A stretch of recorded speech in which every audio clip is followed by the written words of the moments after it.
Проект Конституции содержит очень много противоречий и ошибок.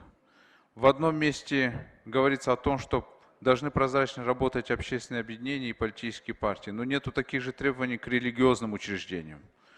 В другом месте пишется, что у нас цензура запрещена, но в то же время есть пункты, которые говорят, что законом будут предусмотрены ограничения по распространению информации.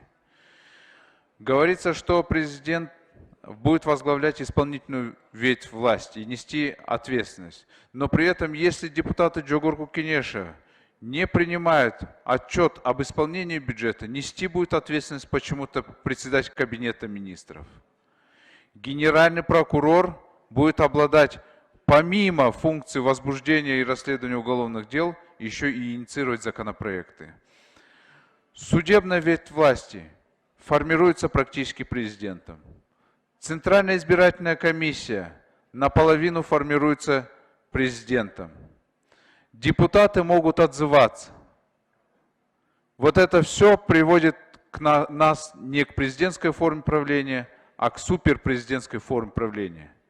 И это большой тяжелый груз будет для самого Садыра Джапарова. Вынесет ли он, я сомневаюсь в этом. Эми біз сұрауларды бергенде авторларды издегенбіз. Авторлар бар екен. Мына мен өкіметтің қорытынды ашып көрдім. Жоркенештің тоқтам долборды ашып көрдім. Комитеттің заключение ашып көрдім. 4 еле депутаттың фамилия шығып атат. Ошол расми документтерде Акылбек Жапаров, Бактыбек Турузбеков, Марлен Маматалиев.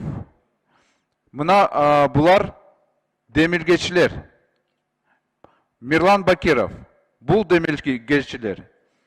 Башка болсо демилге колду койгон депутаттар, алар ноябрда колду койгон. Башка документке. Бул жөн эле жасалма болуп калды. Бул тиркеме катары башка барактарды алып алып, бул документтерге тиркетип жатышат.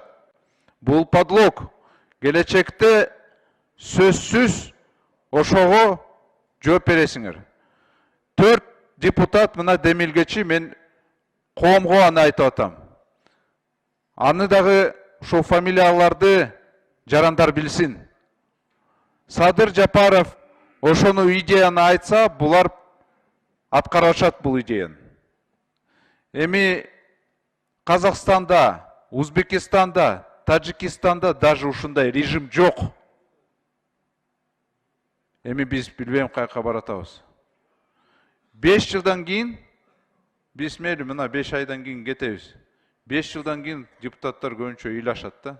Но некоторые думают, что заключили сделку с совестью, некоторые думают, что заключили сделку с властью, некоторые думают, что получили какие-то выгоды для себя или могут договориться о будущих должностях.